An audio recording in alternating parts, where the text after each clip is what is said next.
Well, Mayor Mamdani brought his dream of building a gigantic housing project on the Sunnyside rail yards to the White House. And now he is hoping his budding bromance with President Trump will help him secure the $21 billion in federal aid he needs to make that happen.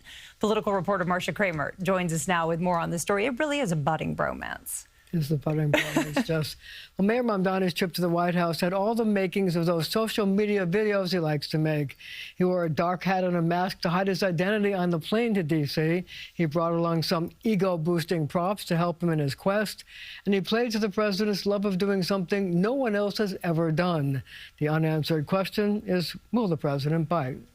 The focus of the conversation came back to what it would look like to partner with the city to create this scale of housing, what it would look like to create the largest rail deck in the world, larger than that of Paris, than that of Hong Kong. Mayor Mamdani pulled out all the stops to win Donald Trump's support in building 12,000 units of housing on the Sunnyside rail yards, a dream that other mayors have been unable to realize.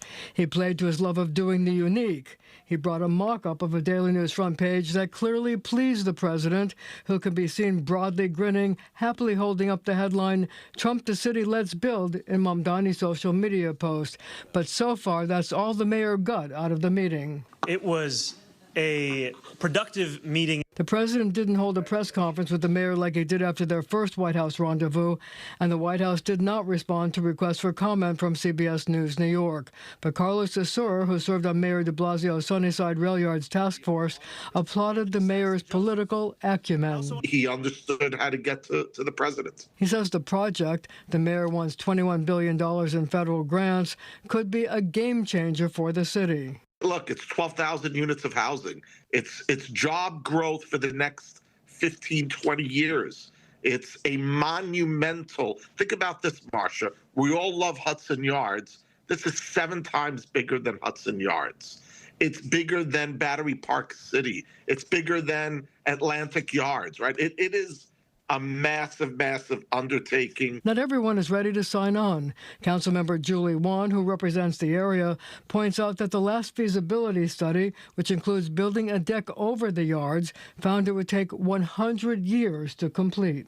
The facts of the case are, everyone needs to know that, 1, this is a 100-year projected project. That is what was presented to us from the de Blasio administration, formerly under Sunnyside Yards Master Plan.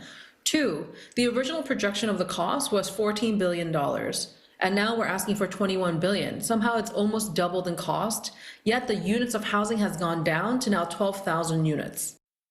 Now, the councilwoman also wants to know if there's anything that any benefits to the community, like a new rail yard connecting to New Jersey, which was once promised, or a bullet train to Washington.